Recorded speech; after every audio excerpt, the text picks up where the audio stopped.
재봉틀 수십 대가 한꺼번에 내지르는 굉음이 낡은 공장 건물의 뼈대를 뒤흔들었다. 공기 중에는 기계 기름 냄새와 먼지, 그리고 쉴 새 없이 잘려나가는 원단의 실오라기들이 뒤섞여 뽀얀 안개처럼 떠다녔다.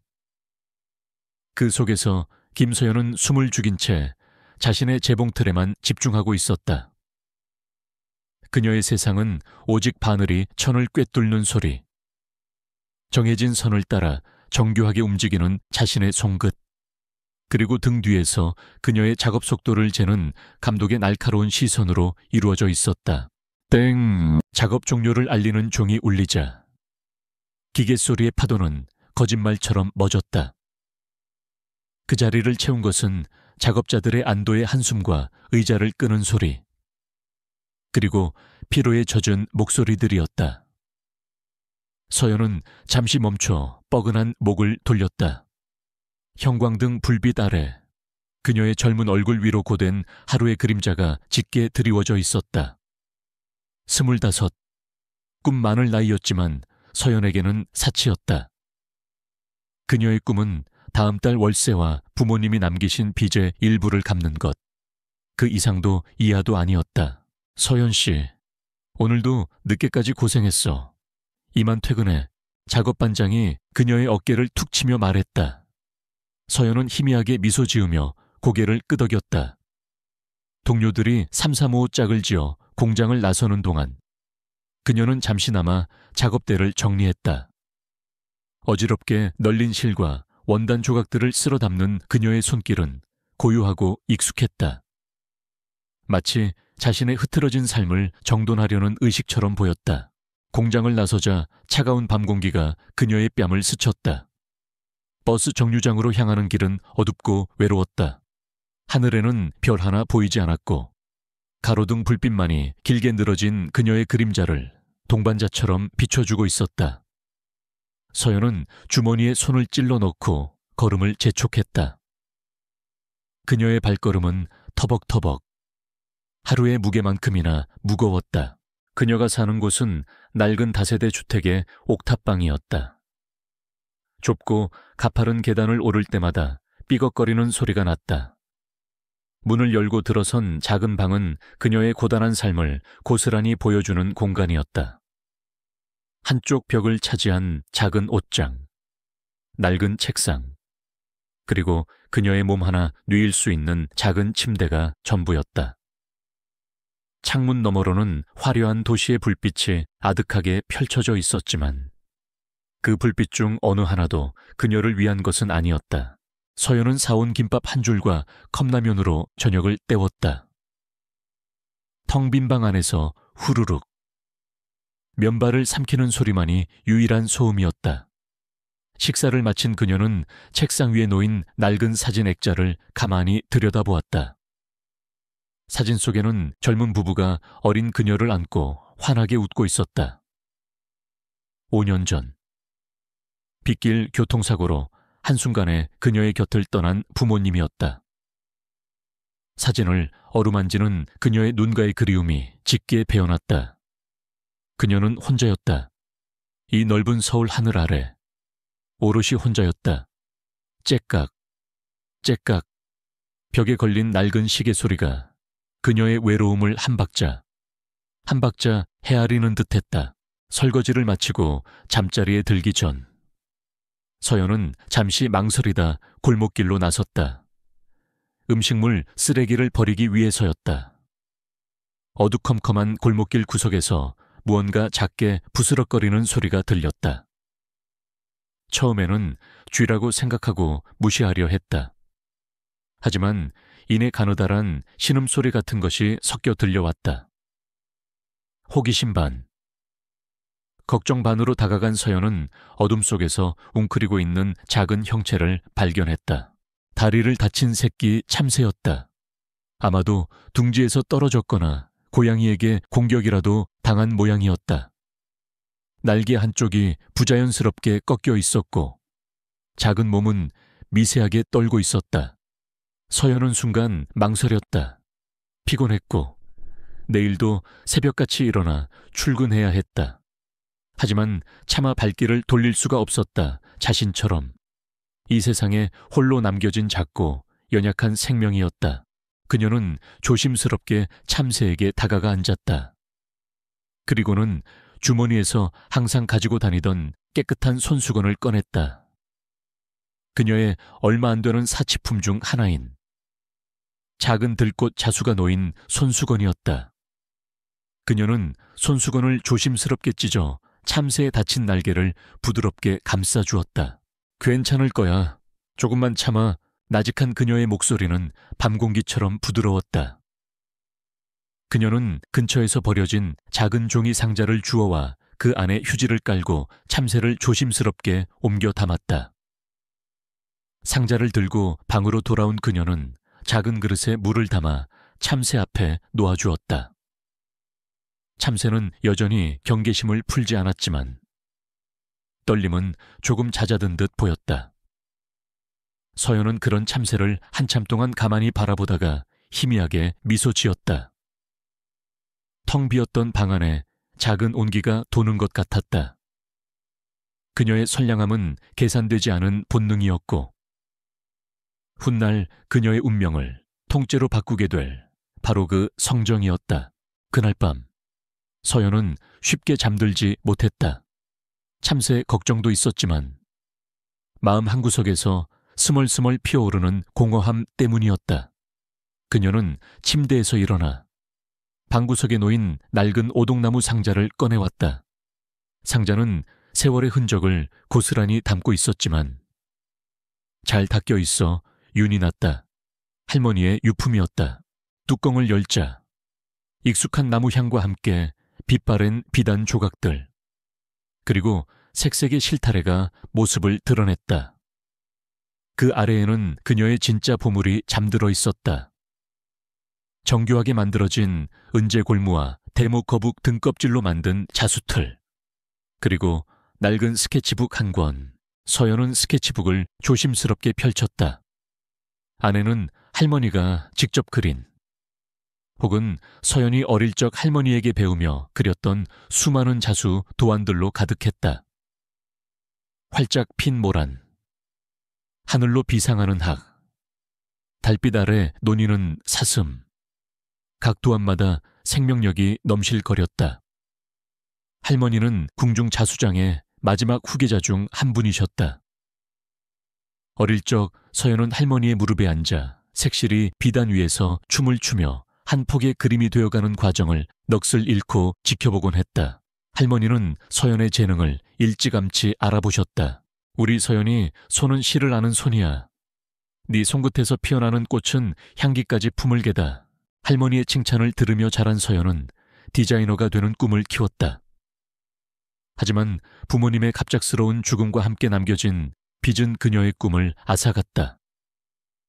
그녀는 대학 진학을 포기했고 꿈의 스케치북 대신 재봉틀 앞에 앉아야 했다. 서연은 마지막 페이지를 넘겼다. 그곳에는 그녀가 미완성으로 남겨둔 도안이 있었다. 봉황의 눈물이라는 이름의 도안이었다. 수백 개의 비늘을 가진 봉황이 여의주를 물고 승천하는 모습인데 가장 중요한 봉황의 눈 부분을 아직 수놓지 못한 상태였다. 가장 영롱하고 값비싼 금실이 필요했지만 당시 그녀에게는 그럴 형편이 되지 않았다. 그녀는 손가락으로 도안의 선을 부드럽게 쓸었다. 금방이라도 종이를 뚫고 날아오를 듯한 봉황의 기세. 그 기세는 지금의 초라한 그녀의 현실과는 너무나도 달랐다. 손끝이 저릿해왔다. 자수를 놓고 싶었다. 색실을 잡고 바늘을 꿰어 자신만의 세상을 비단 위에 펼쳐내고 싶었다. 하지만 그럴 수 없었다. 꿈은 배고픔을 해결해주지 못했다. 이런 건 다 소용없어. 그저 옛날 이야기일 뿐이야. 서연은 스스로에게 되뇌며 스케치북을 덮었다. 가슴 한구석이 시큰했다.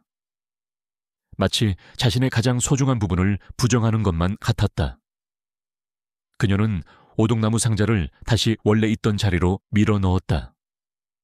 마치 자신의 꿈을, 자신의 과거를, 그리고 자기 자신을 어두운 구석으로 밀어넣는 것처럼 창밖으로 멀리 강남의 마천루들이 뿜어내는 불빛이 아스라이 보였다.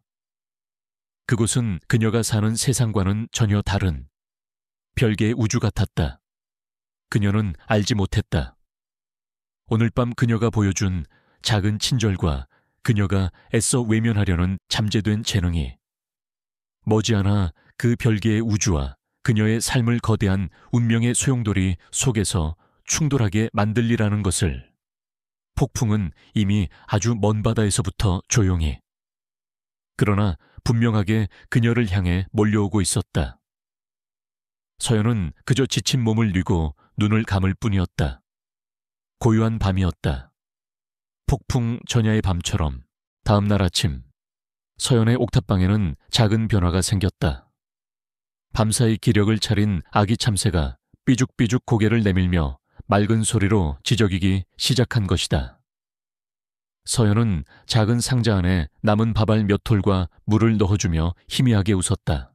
아이망가, 맘멱자. 그녀는 참새에게 희망이라는 이름을 붙여주었다. 어둡고 텅 빈 자신의 삶에 날아든 작고 따뜻한 희망 같았기 때문이었다. 희망이의 지저김을 들으며 나선 출근길은 어제와는 미묘하게 달랐다. 발걸음은 여전히 무거웠지만 마음 한구석이 간지러운 듯 가벼웠다. 돌아갈 곳에 기다리는 작은 생명이 있다는 사실 하나만으로도 세상은 조금 다른 색으로 보였다. 그날따라 공장 근처 남대문 시장은 유난히 활기찼다. 점심시간 동료들과 함께 잠시 시장에 들른 서연은 인파에 휩쓸려 구경에 나섰다. 맛있는 냄새를 풍기는 길거리 음식 노점들, 손님을 부르는 상인들의 우렁찬 목소리, 좌판 가득 진열된 형형색색의 물건들, 모든 것이 살아 숨쉬는 듯한 풍경이었다.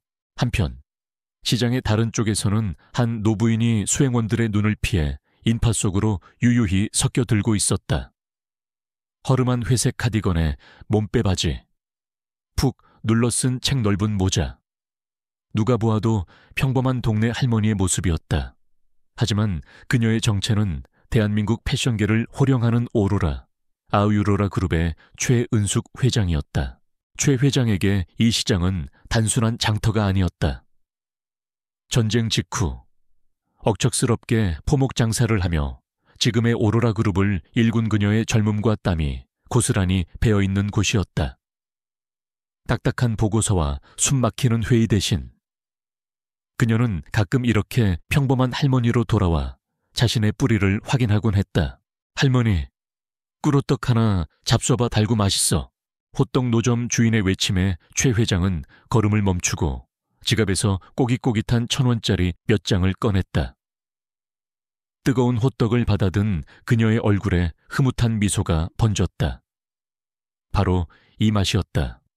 설탕과 기름, 그리고 사람 사는 냄새가 뒤섞인 이 맛이 그녀를 수십 년 전에 억척스럽던 처녀 은숙으로 되돌려 놓았다.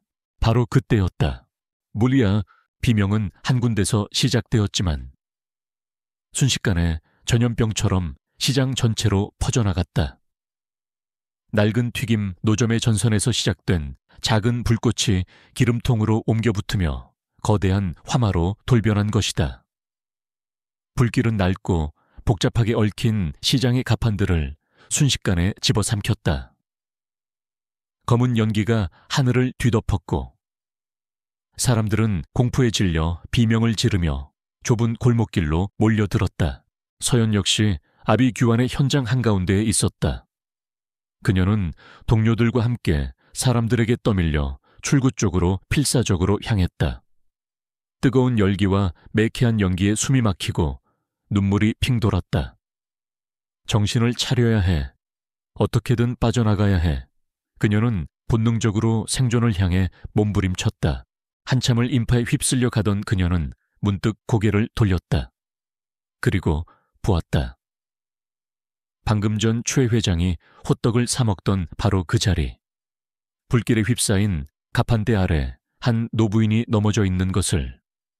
사람들은 자신의 목숨을 구하기 위해 노부인을 보지 못한 채 스쳐 지나가고 있었다. 노부인은 무너져 내리는 가판대에 다리가 깔려 옴짝달싹 못한 채 절망적인 눈으로 주변을 둘러보고 있었다. 순간 서연의 눈앞으로 5년 전 그날의 풍경이 섬광처럼 스쳐 지나갔다. 찌그러진 차체, 흩뿌려진 유리 조각, 그리고 그 안에 갇혀 자신을 향해 필사적으로 손을 뻗던 부모님의 마지막 모습, 아무것도 할 수 없었던 무력감, 눈앞에서 가장 소중한 사람들을 잃어야 했던 끔찍한 기억이 그녀의 발목을 붙잡았다. 공포가 온몸을 꿰뚫었다. 도망쳐야 해. 나 하나도 벅차. 이성이 속삭였다. 하지만 그녀의 몸은 움직이지 않았다. 노부인의 겁에 질린 눈이 5년 전 어머니의 눈과 겹쳐 보였다. 여기서 또다시 외면하고 도망친다면 평생 자신을 용서할 수 없을 것 같았다. 안 돼. 서연은 자기도 모르게 중얼거렸다. 다시는 그렇게 하지 않을 거야. 그녀의 안에서 무언가 뜨거운 것이 치밀어 올랐다. 그것은 두려움을 집어삼킬 만큼 강렬한 양심의 외침이었다. 서연은 도망치는 인파를 역류해 불길 속으로 뛰어들었다. 마치 나방이 불로 뛰어들듯 무모하고 본능적인 움직임이었다.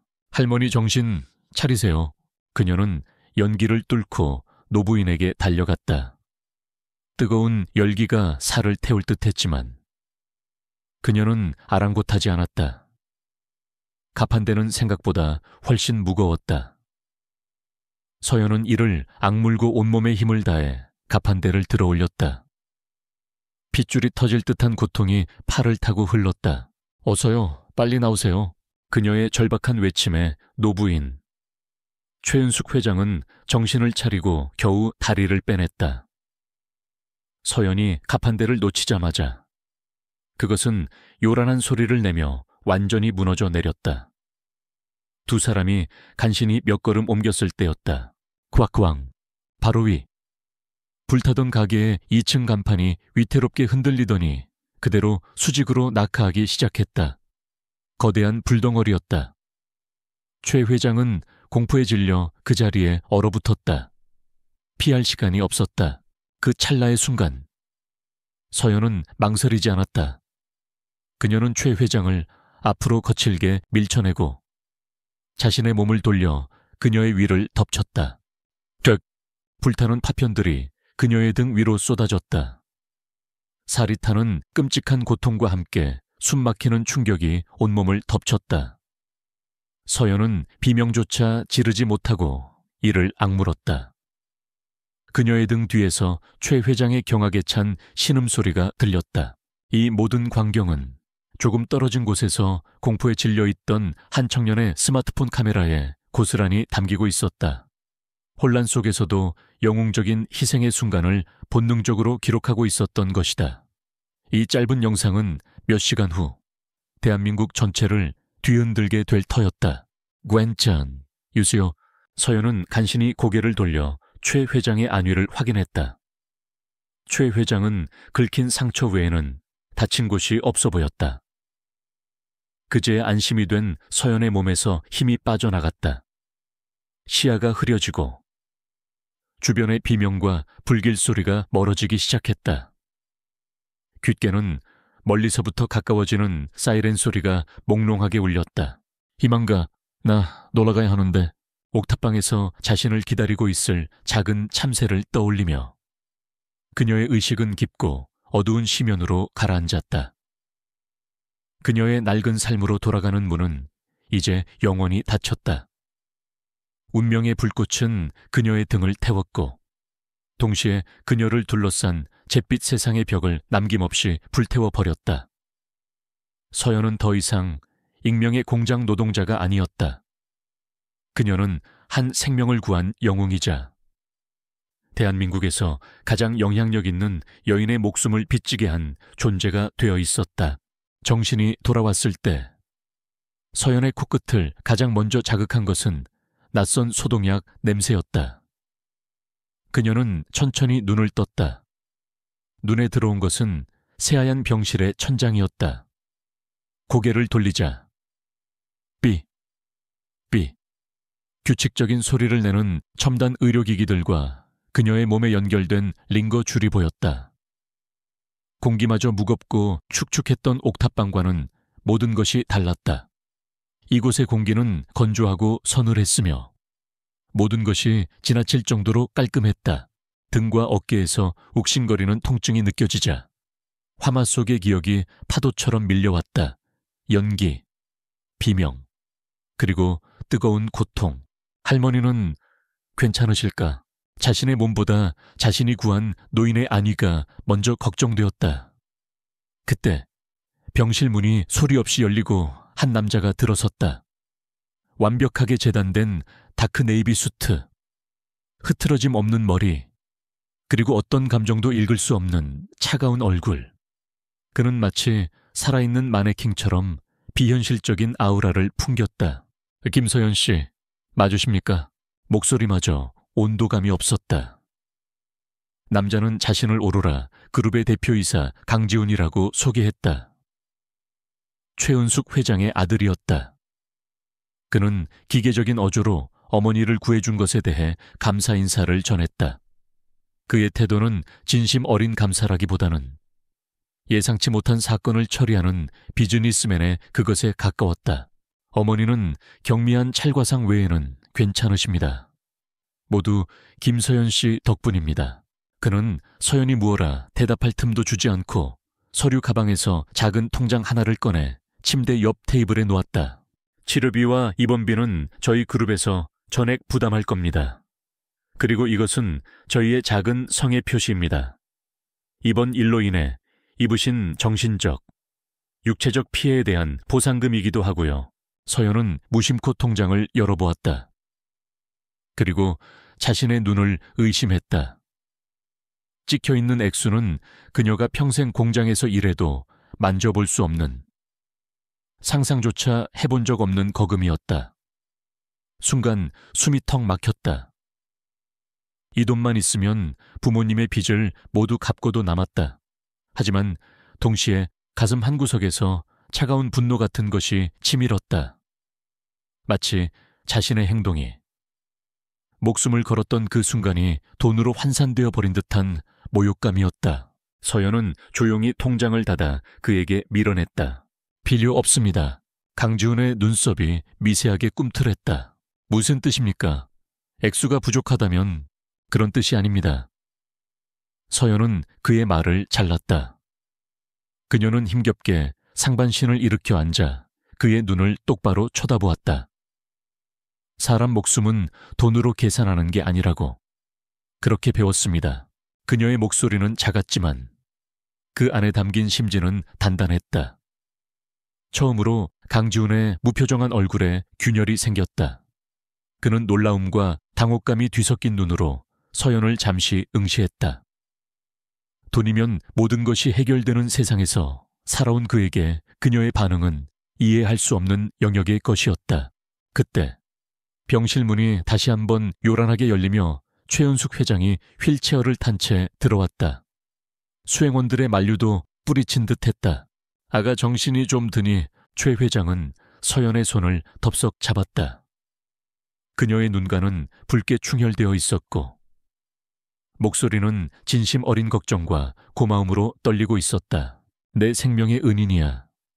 내가 이 은혜를 어떻게 다 갚아야 할지. 아닙니다. 회장님, 저라도 누구라도 그렇게 했을 겁니다. 아니야. 아니야. 요즘 세상에 누가 자기 몸을 던져 늙은이를 구해주겠니? 최 회장은 고개를 저으며 아들 지훈을 쏘아보았다. 지훈이, 너 혹시 아가한테 돈으로 무례하게 군 건 아니겠지? 강지훈은 대답 대신 입을 다물었다. 최 회장은 모든 것을 알아챘다는 듯 혀를 차더니 서연에게 단호하게 말했다. 아가, 퇴원하면 우리 집으로 가자. 내가 네 몸이 완전히 나을 때까지 책임지고 돌봐줄게. 이건 부탁이 아니라 내 고집이야. 거절하면 나 이 자리에서 한 발짝도 안 움직일란다. 서연은 당황했지만 자신을 바라보는 최 회장의 간절한 눈빛을 차마 거절할 수 없었다. 결국 그녀는 작게 고개를 끄덕였다. 이것이 그녀의 발이 거대하고 차가운 수정궁, 강지훈의 집으로 향하게 된 경위였다. 며칠 후 퇴원한 서연은 강지훈의 차를 타고 그의 집에 도착했다.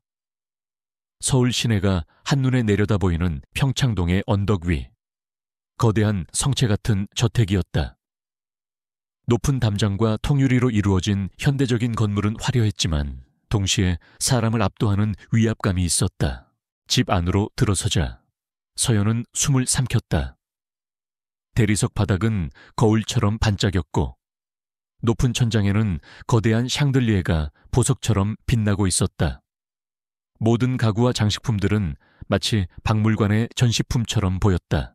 그때 2층에서 2명의 여자가 내려왔다. 한 명은 강지훈과 꼭 닮은 화려한 이목구비의 젊은 여자였다. 그녀는 서연을 위아래로 훑어보며 노골적인 경멸감을 드러냈다. 강지훈의 동생 강민정이었다. 오빠, 저 애가 그 공장 다닌다는 애야 입고 있는 옷 좀 봐. 우리 집 가정부들도 저렇게는 안 입겠다. 다른 한 명은 우아한 아이보리색 원피스를 입은 인형처럼 아름다운 여자였다. 그녀는 서연에게 다가와 부드럽게 미소 지으며 손을 내밀었다. 안녕하세요. 김서연 씨, 박유라라고 해요. 지훈 씨, 약혼녀예요. 정말 대단한 일을 하셨어요. 우리 시대의 영웅이시네요. 하지만 그녀의 따뜻한 말과 달리 그녀의 눈은 차갑게 서연의 속을 꿰뚫어 보는 듯했다. 재벌가 딸이자 지훈의 약혼녀로 알려진 박유라였다. 서연은 어색하게 그녀의 손을 맞잡았다. 유라의 속마음은 달랐다. 영웅은 무슨 어디서 굴러먹던 뼈다귀인지 모를 기회주의자일 뿐 감히 지훈 씨와 우리 가족에게 꼬리를 쳐. 그날 저녁 저택은 작은 소동으로 발칵 뒤집혔다. 다음 주에 있을 최 회장의 생신년에서 이불 한복 위에 걸칠 화롯 조선시대 공주나 옹주의 대례복 의자수 일부가 좀먹어 손상된 것이 발견되었기 때문이었다. 그것은 최 회장이 시어머니에게 물려받은 수백 년 된 갑오였다. 어쩌면 좋습니까? 국내 최고의 자수장인들을 불렀지만 복원하려면 최소 한 달은 걸린다고 합니다. 집사가 안절부절 못하며 보고했다. 최 회장은 망연자실한 표정으로 손상된 화롯을 바라보았다. 그때 구석에서 조용히 상황을 지켜보던 서연이 자기도 모르게 화롯으로 다가갔다. 그녀의 눈에 들어온 것은 봉황무늬의 꼬리 부분이었다. 몇 군데 실이 끊어지고 좀이 먹어 구멍이 나 있었다. 하지만 서연의 눈에는 그 손상된 부분 너머 그 자수를 놓은 장인의 기법이 보였다. 그것은 할머니가 가문의 빅이라며 가르쳐 주셨던 구름 속 길듬 기법이었다. 실의 꼬임을 역으로 이용하여 기존의 직물과 하나가 되는 것처럼 보이게 하는 이제는 맥이 끊긴 환상의 기술이었다. 서연은 자기도 모르게 나직이 읊조렸다. 실의 꼬임을 역으로 풀어서 기존의 올과 합쳐야 해요. 매듭이 아니라 융합을 시키는 거죠. 그녀의 혼잣말을 들은 것은 최 회장이었다. 아가, 방금 뭐라고 했니? 그걸 고칠 방법을 안다는 말이냐? 모든 사람의 시선이 서연에게 쏠렸다. 박유라가 코웃음을 치며 끼어들었다. 어머님, 농담도 잘하시네요. 저런 애가 뭘 안다고 그러세요. 전문가들도 못한다는 걸. 유라의 비웃음과 모두의 의심, 어린 시선에 서연은 얼굴이 새빨개졌다. 하지만 최 회장은 지푸라기라도 잡는 심정으로 서연의 손을 잡았다. 아가 할 수 있겠니? 압박감 속에서 서연은 마른 침을 삼켰다. 그녀는 조심스럽게 자수틀과 실을 받아들었다. 그리고 손상된 화롯 앞에 앉았다. 공장에서 재봉틀을 돌리던 투박한 손이라고는 믿을 수 없을 만큼 그녀의 손길은 섬세하고 우아했다. 그녀의 바늘이 낡은 비단 위를 오가기 시작했다. 그것은 단순한 수선이 아니었다. 죽어가던 예술에 새로운 숨을 불어넣는 의식과도 같았다. 모두가 숨을 죽이고 지켜보는 가운데 끊어졌던 봉황의 꼬리가 서서히 제 모습을 되찾아갔다. 아니, 이전보다 더욱 영롱한 빛을 띠며 살아 움직이는 듯했다. 최 회장의 눈이 경이로움으로 커졌다. 강민정은 입을 다물지 못했다. 그리고 문가에 기대서서 그 광경을 지켜보던 강지훈의 눈빛이 다시 한번 아주 복잡하게 흔들리고 있었다. 이 모든 것을 지켜본 박유라의 얼굴에서는 미소가 사라져 있었다. 그녀의 눈에는 질투와 위기감으로 가득한 검은 불꽃이 타올랐다. 단순한 운 좋은 공장 여자애가 아니었다. 저 애는 무언가를 가지고 있었다. 지훈과 최 회장의 시선을 단숨에 사로잡을 위험한 무언가를. 유라는 조용히 거실을 빠져나와 자신의 방으로 들어갔다. 그리고 휴대폰을 들어 누군가에게 전화를 걸었다. 나예요. 사람 하나만 좀 알아봐 줘요. 이름은 김서연. 공장 다닌다는 것 말고는 아무것도 없어요. 바닥까지 샅샅이 뒤져봐요. 먼지 하나라도 찾아내. 수정궁의 투명한 벽에 첫 번째 균열이 가기 시작했다.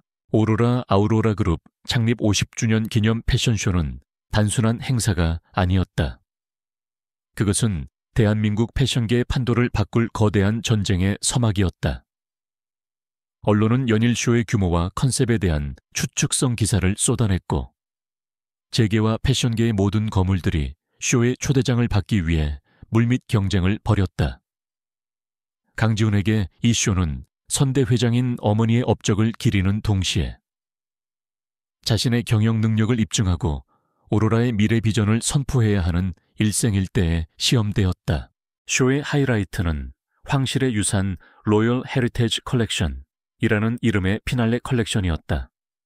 수개월간 극비리에 준비된 이 컬렉션은 조선 왕실의 복식과 자수를 현대적으로 재해석하여 오로라의 정체성을 보여주는 야심작이었다. 모든 것이 완벽하게 흘러가는 듯 보였다. 쇼가 열리기 불과 나흘 전, 그 재앙이 터지기 전까지는 경쟁사인 라비앙 라비 앤 그룹이 긴급 기자회견을 열고 궁공, 새로운 속삭임이라는 이름의 컬렉션을 깜짝 발표했다. 문제는 그들의 디자인이 오로라의 황실의 유산, 컬렉션의 핵심 컨셉과 소름 돋을 정도로 유사하다는 점이었다. 디자인 유출, 명백한 스파이 행위였다. 오로라 그룹은 발칵 뒤집혔다. 긴급 이사회에서 고성이 오갔고 강지훈의 책상 위에는 수석 디자이너의 사표가 놓였다. 배신감과 대중의 비난을 견디지 못한 그는 모든 책임을 지고 잠적해버렸다. 회사의 명운이 걸린 쇼는 피날레를 장식할 심장을 잃어버린 채 좌초될 위기에 처했다. 이 모든 혼란의 배후에는 박유라의 차가운 미소가 있었다. 그녀가 고용한 흥신소는 김서연의 뒷조사에 착수했지만 알아낸 것이라고는 고의 빚더미를 짊어진 채 공장에서 꾸준 일을 해왔다는 초라한 과거뿐이었다. 그 사실은 유라의 경멸감만 키웠다. 그녀는 서연의 재능이 아닌 그녀의 존재 자체가 거슬렸다. 그래서 라비앙 그룹의 후계자와 은밀히 접촉해 오로라의 디자인을 넘겼다. 오로라를 위기에 빠뜨리고 그 혼란 속에서 김서연이라는 눈의 가시를 무너뜨릴 완벽한 계획이었다. 절망감이 짙게 깔린 오로라, 그룹의 회의실. 침묵은 납처럼 무거웠다. 컬렉션을 전면 취소하고 공식 사과문을 발표하는 수밖에 없습니다. 한 임원이 힘없이 말했다. 강지훈은 굳은 얼굴로 창밖을 응시했다. 패배를 인정하는 것은 죽기보다 싫었지만 다른 방법이 보이지 않았다. 그때 회의 내내 침묵을 지키던 최은숙 회장이 자리에서 일어났다. 아니, 쇼는 예정대로 진행합니다. 모두의 시선이 그녀에게 쏠렸다. 피날레가 없지 않습니까? 어머님, 72시간 안에 새로운 컬렉션을 만드는 건 불가능합니다. 강지훈이 냉정하게 현실을 지적했다. 하지만 최 회장의 시선은 회의실 한 구석, 겁에 질린 채 서 있는 서연을 향해 있었다. 우리에게는 아직 비장의 카드가 남아있어. 김서연 양, 회의실의 모든 공기가 순간 얼어붙었다. 서연은 자신의 귀를 의심했다. 어머니, 제정신이십니까? 강지훈의 목소리에 날이 섰다. 검증되지도 않은 아마추어에게 회사의 명운을 맡기시겠다는 겁니까? 이건 회장님의 개인적인 감정으로 결정할 문제가 아닙니다. 임원들도 술렁였다. 말도 안 됩니다. 회장님, 너무 위험한 도박입니다. 반대의 목소리가 터져나왔다. 그들에게 서연은 그저 운 좋게 회장님의 목숨을 구해준 공장 여자애일 뿐이었다. 하지만 최 회장은 흔들리지 않았다. 그녀는 아들을, 그리고 임원들을 향해 나직하지만 힘 있는 목소리로 말했다. 나는 내 아들의 판단보다 내 생명의 은인의 손을 믿겠소. 그 아이의 손이 죽어가던 화롯에 새 생명을 불어넣는 것을 내 두 눈으로 똑똑히 봤으니까. 그것이 바로 우리 오로라가 잃어버렸던 영혼이요. 그녀의 선언은 최종 통보였다. 강지훈은 분노와 체념이 뒤섞인 표정으로 입을 다물었다. 더 이상 반박할 수 없었다. 그렇게 오로라 그룹의 운명은 단 한 번도 자신의 이름을 걸고 디자인을 해본 적 없는 25살 김서연의 어깨 위로 고스란히 내려앉았다. 서연은 텅 빈 디자인 스튜디오로 안내되었다. 그곳은 전쟁터의 폐허와도 같았다. 사방에는 미완성된 옷들과 흩어진 디자인 스케치들이 널려 있었다. 다른 디자이너들과 스태프들은 그녀를 유령처럼 쳐다보았다. 동정, 경멸, 그리고 호기심이 뒤섞인 시선들이었다. 아무도 그녀에게 말을 걸거나 도움을 주려 하지 않았다. 그녀는 이 거대한 유리성 안에 완벽하게 고립된 이방인이었다. 쿵, 쿵, 쿵, 심장이 발밑으로 떨어지는 것 같았다. 거대한 압박감이 숨통을 조여왔다. 내가 할 수 있을까 두려움이 엄습했다. 하지만 그녀는 도망칠 수 없었다. 자신을 믿어준 최 회장님의 얼굴이 떠올랐다. 그리고 오동나무 상자 속에서 수십 년간 잠자고 있던 할머니의 스케치북이. 그녀 자신의 잊혀진 꿈이 떠올랐다. 서연은 눈을 감고 심호흡을 했다. 그리고 마네킹 앞에 섰다. 이것은 그녀의 무대였다. 그녀의 진실을 증명해야 할 단 하나의 무대. 그녀는 흩어진 원단들을 만져보았다. 손끝에서부터 전해져 오는 감촉에 집중하자. 신기하게도 마음이 차분해졌다. 그녀는 펜을 들고 스케치를 시작했다. 할머니의 가르침, 그녀가 밤새워 그렸던 수많은 도안들, 그리고 그녀만이 할 수 있는 이야기, 모든 것이 그녀의 머릿속에서 하나로 합쳐지기 시작했다. 강지훈은 자신의 사무실에서 CCTV 화면을 통해 디자인 스튜디오 안에 서연을 지켜보고 있었다.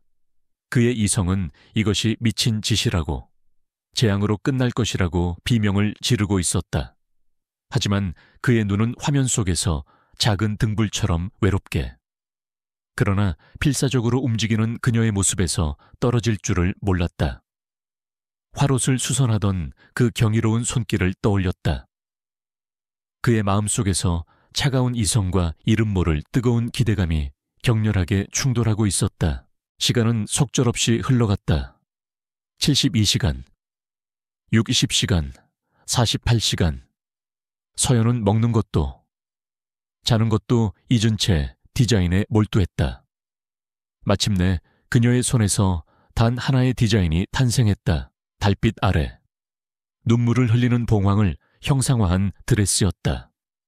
그녀의 낡은 스케치북 속에서 미완으로 남아있던 바로 그 봉황의 눈물이었다. 이 디자인에는 세상에서 가장 빛나는 최상급 금실이 필요합니다.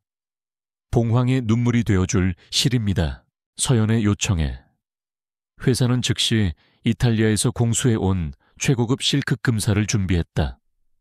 하지만 이 소식은 박유라의 귀에도 들어갔다. 그녀는 마지막 함정을 파기로 결심했다. 유라는 자신의 집안의 영향력을 이용해 원자재 창고 관리자에게 압력을 넣었다. 이걸로 바꿔치기해. 겉보기엔 똑같으니까 아무도 모를 거야. 내 말대로 하지 않으면 자네뿐만 아니라 자네 가족까지 이 바닥에서 발 못 붙이게 만들 수 있어. 그녀가 건넨 것은 겉모습만 번지르르한 저품질의 실이었다. 강한 조명을 받으면 색이 바래고 조금만 힘을 가해도 쉽게 끊어지는 불량품이었다. 마지막 남은 24시간. 배달된 실이 담긴 상자가 서연 앞에 놓였다. 그녀는 밤샘 작업으로 핏발이 선 눈이었지만 상자를 보는 순간 얼굴에 희미한 미소가 떠올랐다. 이 실만 있으면 자신의 꿈을, 자신을 증명할 마지막 조각을 완성할 수 있었다. 서연은 떨리는 손으로 상자를 열었다. 그 안에서 금빛 실타래가 영롱하게 빛나고 있었다.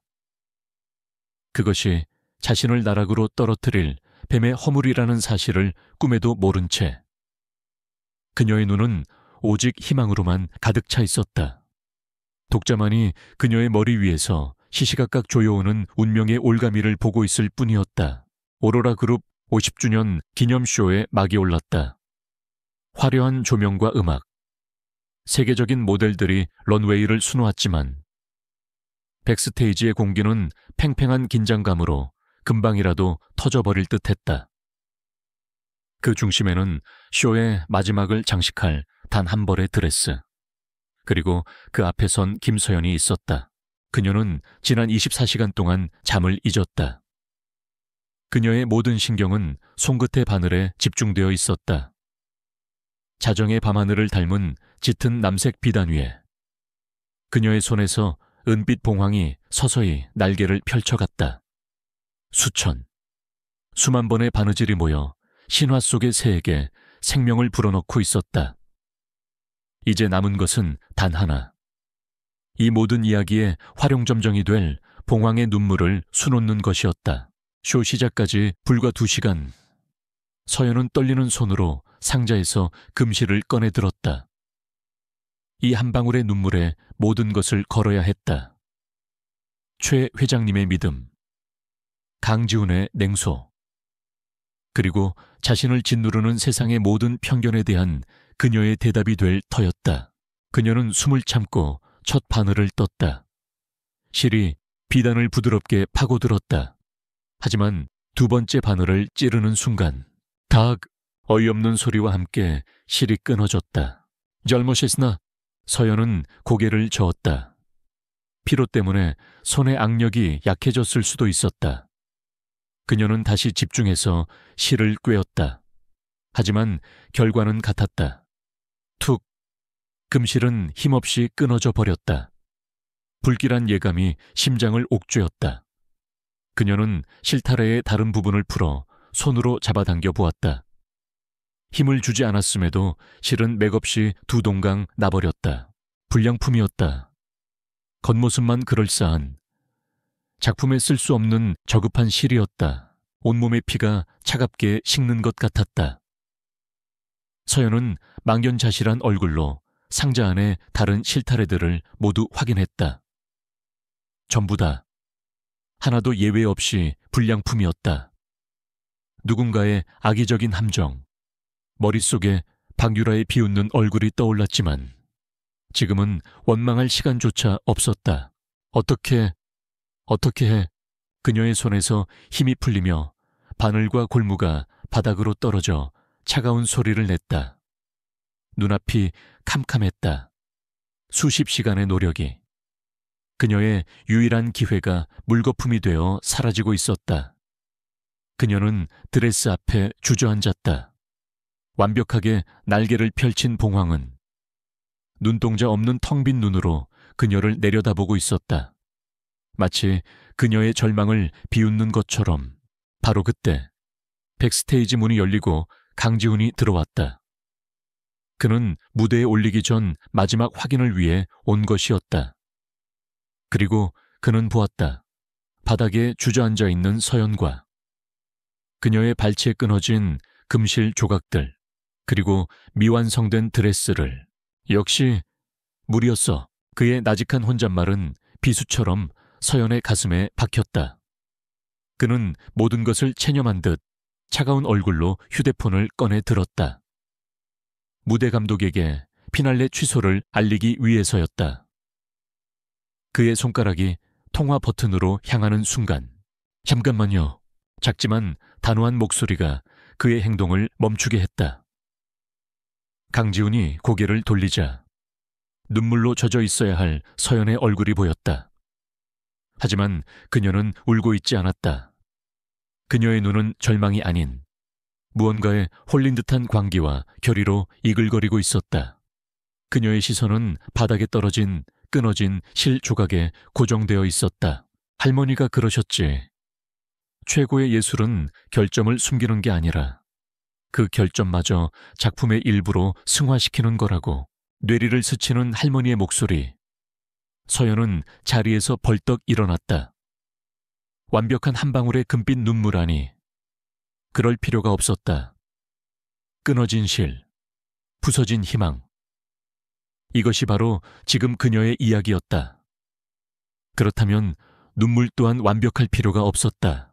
조명 감독님 좀 불러주세요. 지금 당장요. 그녀는 주변의 어리둥절한 스태프들을 향해 외쳤다. 그리고 강지훈을 향해 돌아섰다. 아이분, 아니 10분만 시간을 더 주세요. 제가 완성해 보이겠습니다. 그녀의 눈에서 뿜어져 나오는 압도적인 기세에 강지훈은 자기도 모르게 휴대폰을 내렸다. 서연은 다시 바늘을 잡았다. 그녀는 더 이상 완벽한 한 줄기의 눈물을 수놓으려 하지 않았다. 대신 쉽게 끊어지는 실의 특성을 역이용했다. 그녀는 수백 번의 짧은 바느질로 부서진 실 조각들을 이어붙여 마치 깨어진 유리 파편처럼 산산조각 난 눈물을 만들어내기 시작했다. 그것은 슬픔의 눈물이자 절망 속에서도 빛을 발하는 처절한 아름다움의 결정체였다. 런웨이의 모든 조명이 꺼졌다. 장내에는 숨막히는 정적이 흘렀다. 라비앙 그룹의 쇼는 미지근한 박수와 함께 끝났고 이제 모두가 오로라의 마지막 한 수를 기다리고 있었다. 객석에 앉은 박유라는 여유로운 미소를 짓고 있었고 최은숙 회장은 초조하게 손을 모으고 있었다. 마침내 단 하나의 스포트라이트가 런웨이의 시작점을 비췄다. 그리고 모델이 걸어 나왔다. 깊은 밤바다 같은 남색 실크 드레스. 그 위를 유영하는 은빛 봉황은 그 자체로도 압도적으로 아름다웠다. 하지만 사람들의 시선은 봉황의 눈 밑, 무언가 미완성된 듯 보이는 금빛 자국에 쏠렸다. 너무 작고 희미해서 마치 실수처럼 보였다. 객석에서 웅성거리는 소리가 들리기 시작했다. 박유라의 입가에 승리의 미소가 번졌다. 모델이 런웨이의 끝에 도달해 천천히 몸을 돌리는 바로 그 순간이었다. 서연이 조명 감독에게 신신당부했던 수십 개의 메인 조명이 일제히 모델을 향해 쏟아져 내렸다. 그러자 믿을 수 없는 광경이 펼쳐졌다. 불량품 실의 조악한 금속 코팅이 강렬한 빛을 난반사하며 봉황의 눈 밑에서부터 수백 개의 빛 파편이 폭포수처럼 터져 나왔다. 그것은 더 이상 실수나 미완성이 아니었다. 깨어진 보석처럼, 별들의 파편처럼 슬픔이 가장 찬란한 순간에 터져 나오는 눈부신 빛의 향연이었다. 무대 양옆의 대형 스크린이 그 부분을 클로즈업했다. 의도적으로 끊어지고 조각난 수백 개의 바느질땀이 만들어낸 세상에 없던 혁명적인 텍스처. 객석의 누군가에게서 탄성이 터져 나왔다. 그리고 그 탄성은 순식간에 장내의 모든 사람들에게 전염되었다. 잠시 동안의 완전한 침묵. 그 침묵을 깬 것은 우레와 같은 박수갈채였다. 장내가 떠나갈 듯한 환호와 기립 박수가 파도처럼 밀려왔다. 패션 평론가들은 자리에서 일어나 연신 카메라 플래시를 터뜨렸다. 박유라의 얼굴은 새하얗게 질려 있었다. 자신의 완벽한 함정이 오히려 상대를 역사상 가장 극적인 성공으로 이끈 발판이 되어버린 현실을 믿을 수 없었다. 강민정은 넋이 나간 표정으로 입을 벌린 채 무대만 바라보고 있었다. 최은숙 회장의 눈에서는 뜨거운 눈물이 흘러내렸다. 그것은 안도와 자부심이 뒤섞인 눈물이었다. 그리고 백스테이지, 강지훈은 모니터를 통해 그 모든 광경을 지켜보고 있었다. 그의 차가운 가면은 산산조각 나 있었다. 그는 드레스를 보고 있는 것이 아니었다. 그는 그것을 만든 한 여자의 불굴의 영혼을 보고 있었다.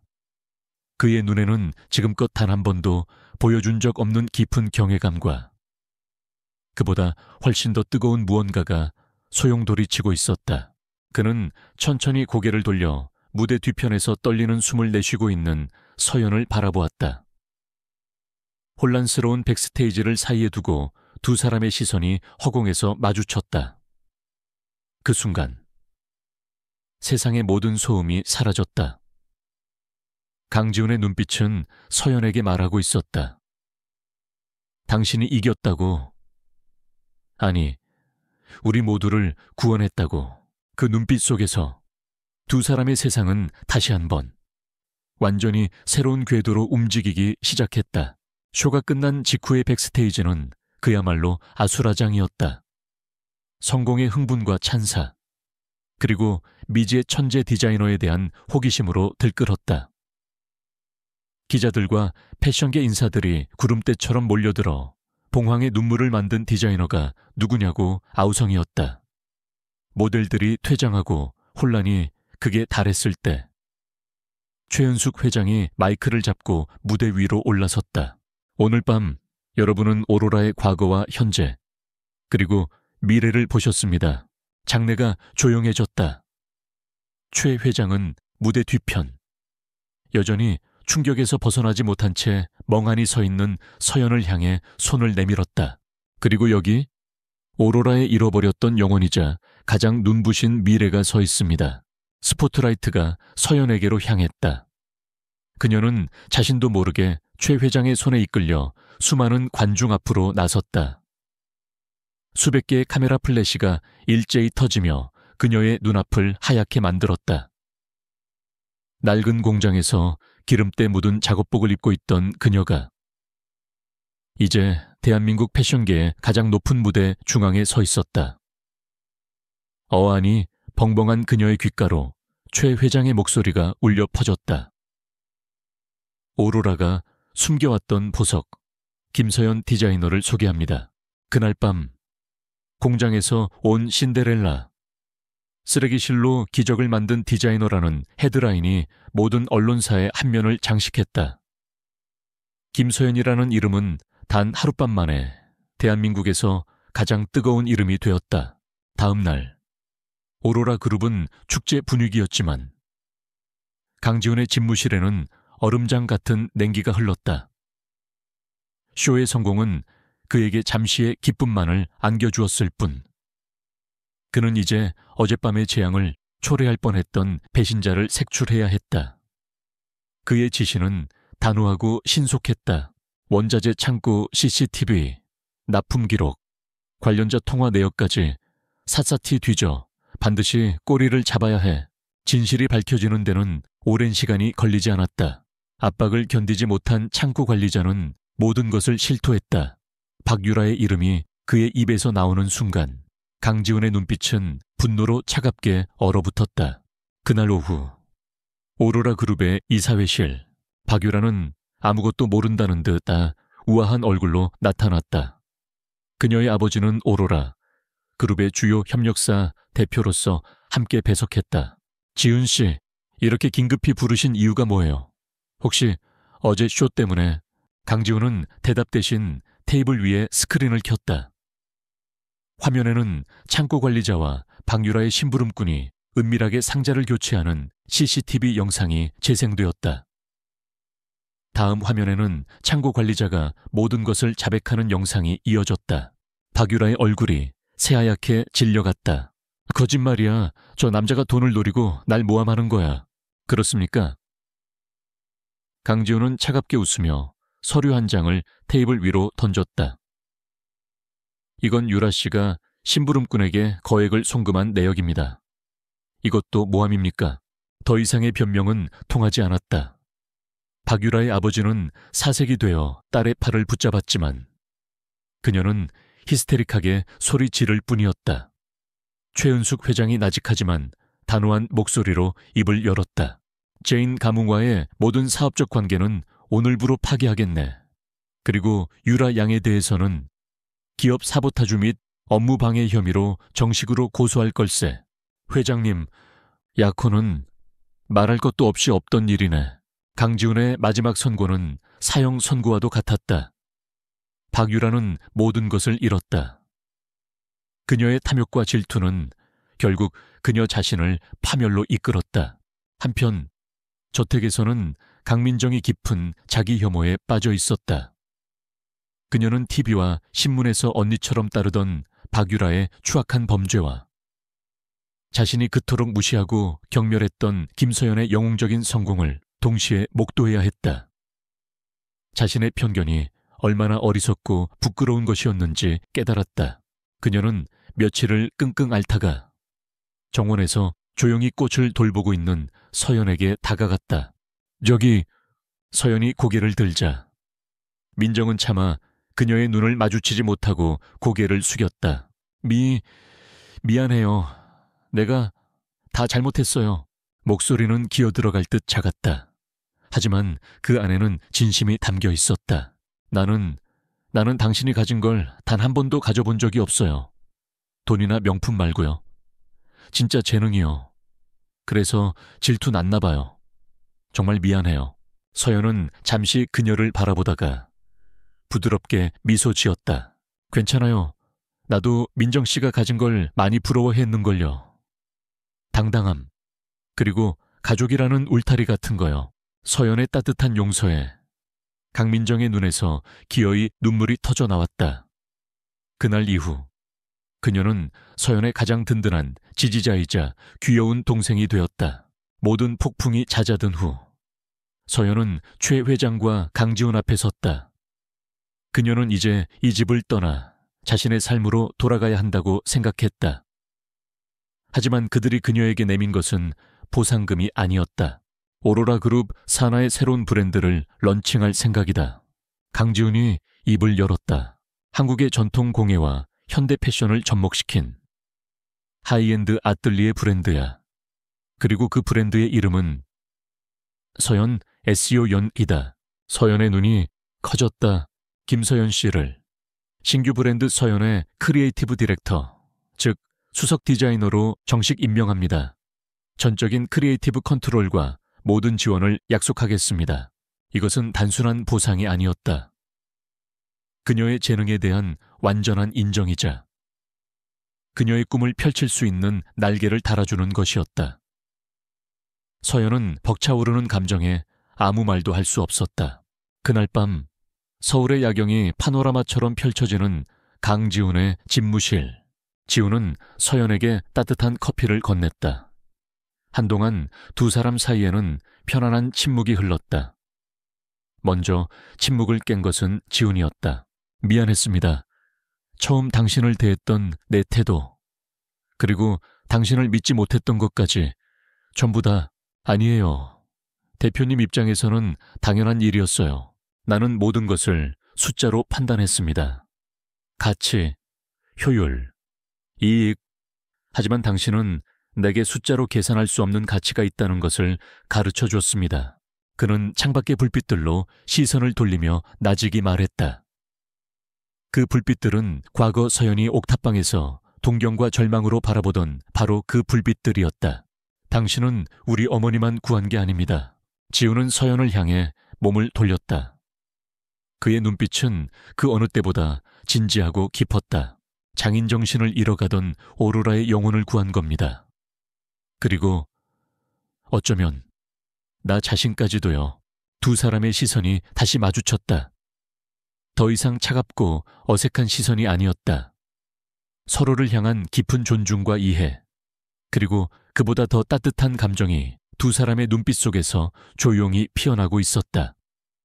창밖의 도시 불빛은 더 이상 두 개의 다른 세상을 상징하지 않았다. 이제 그것은 두 사람이 함께 만들어갈 눈부신 미래를 비추는 배경이 되어 있었다. 1년 후 파리 패션 위크의 가장 주목받는 쇼가 막 끝난 참이었다. 서연 SEO 연의 두 번째 컬렉션은 왕후의 정원이라는 주제로 전 세계 패션계에 또 한 번의 충격을 안겨주었다. 쇼가 끝나자 디자이너 김서연에게 스포트라이트가 쏟아졌다. 그녀는 더 이상 공장의 신데렐라가 아니었다. 이제 그녀는 한국 전통의 미학을 가장 현대적인 방식으로 풀어내는 자신만의 확고한 세계를 가진 예술가이자 존경받는 디자이너였다.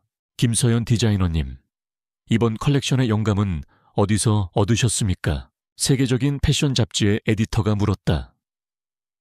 서연은 차분하고 우아한 미소를 지으며 마이크에 답했다. 가장 어두운 흙 속에서도 묵묵히 피어나는 들꽃에서 영감을 얻었습니다. 모든 생명은 그 자체로 고귀하고 자신만의 아름다움을 피워낼 권리가 있다는 것을 표현하고 싶었습니다. 그녀의 대답에 객석에서는 깊은 공감의 박수가 터져 나왔다. 그녀는 이제 단순히 아름다운 옷을 만드는 사람이 아니었다. 자신의 옷에 철학과 이야기를 담아 세상과 소통하는 아티스트였다. 쇼가 끝나고 남편이자 오로라 그룹의 대표이사인 강지훈이 그녀에게 다가와 따뜻하게 안아주었다. 그의 눈에는 자랑스러움과 깊은 사랑이 가득했다. 그들은 더 이상 위태로운 유리성에 사는 왕자와 공주가 아니었다. 서로의 가장 든든한 동반자이자 사업적 파트너로서 함께 성장하고 있었다. 그들의 관계는 재벌가의 결혼이라는 세간의 시선처럼 차갑지 않았다. 오히려 그들의 집은 늘 웃음소리와 따뜻한 온기로 가득했다. 몇 주 후 서울 서연은 파리의 화려한 패션쇼 무대가 아닌 자신이 살던 낡고 허름한 동네 골목길에 서 있었다. 그녀의 곁에는 강지훈과 최은숙 회장, 그리고 이제는 어엿한 숙녀가 된 강민정이 함께였다. 오늘 이곳에서는 아주 특별한 행사가 열리고 있었다. 서연의 꿈의 집, 개관식. 서연이 사제를 털어세운 저소득층 청소년들을 위한 무료 디자인 교육센터였다. 그녀가 살던 낡은 다세대 주택 근처의 낡은 건물을 개조해 최신 재봉틀과 자수도구, 그리고 밝은 햇살이 들어오는 멋진 공간으로 탈바꿈시킨 곳이었다. 언니, 정말 멋져요. 민정은 진심으로 감탄하며 서연의 팔짱을 꼈다. 최 회장은 눈시울을 붉히며 말없이 서연의 등을 토닥여 주었다. 서연은 형식적인 연설 대신 개관식이 끝나자마자 곧장 강의실로 향했다. 그곳에는 재능은 있지만 배울 기회가 없었던 과거의 자신을 닮은 아이들의 초롱초롱한 눈빛이 그녀를 기다리고 있었다. 여러분, 안녕하세요. 여러분의 첫 번째 수업을 함께하게 될 김서연입니다. 그녀는 가장 작은 소녀의 옆에 무릎을 굽히고 앉았다. 소녀는 처음 잡아보는 자수 바늘을 어떻게 해야 할지 몰라 쩔쩔매고 있었다. 서연은 부드럽게 미소 지으며 소녀의 손 위로 자신의 손을 포겠다. 공장에서 굳은 살이 박였었고 화매 흉터가 남았었고 수만 번의 바느질로 지금의 기적을 만들어낸 바로 그 손이었다. 괜찮아. 처음엔 다 그래. 이렇게 실과 바늘이 친구가 된다고 생각하고 마음으로 대화하는 거야. 그녀가 소녀의 손을 잡고 첫 바느질을 가르쳐주는 모습을 강지훈은 창가에서 조용히 바라보고 있었다. 그의 얼굴에는 세상 가장 소중한 것을 보는 듯한 따스한 미소가 걸려 있었다. 그는 조용히 다가가 서연의 어깨를 감쌌다. 두 사람은 아무 말 없이 희망으로 가득 찬 아이들의 얼굴을 함께 바라보았다. 강의실 한쪽 벽에는 서연이 직접 수놓은 대형 자수 작품이 걸려 있었다. 푸른 하늘을 향해 힘차게 날갯짓하는 작은 참새 한 마리. 1년 전 그녀의 절망적인 삶에 날아들었던 작은 희망이었다. 모든 기적의 시작을 잊지 않으려는 그녀의 다짐이었다. 서연은 아이들을 가르치다 문득 고개를 들어 지훈을 바라보았다. 지훈의 눈빛이 따뜻하게 그녀에게 속삭였다. 당신이 내 세상의 희망이야. 서연의 미소는 화답했다. 당신과 함께 있기에 내 세상은 언제나 봄날이에요. 서연의 꿈의 집 밖으로 따스한 오후의 햇살이 쏟아져 내리고 있었다. 그 황금빛 햇살 속에서 두 사람은 서로의 손을 꼭 잡았다. 그들의 발밑에서 새로운 꿈들이 무럭무럭 자라나고 있었다. 사랑으로 이어진 실이 잣대가 되어 절망의 자리에는 희망이, 상처의 자리에는 치유가 아름답게 수놓아지고 있었다. 그들의 두 번째 봄은 세상 가장 눈부신 빛으로 찬란하게 빛나고 있었다. 이야기꾼의 마지막 인사, 이야기가 마음에 드셨다면 구독과 좋아요 버튼을 눌러주세요. 여러분의 작은 응원이 저에게는 다음 이야기를 만들어 나갈 가장 큰 힘이 됩니다. 댓글로 여러분의 감상을 남겨주시면 하나하나 소중히 읽어보겠습니다. 다음에는 더욱 흥미롭고 감동적인 이야기로 찾아뵙겠습니다. 감사합니다.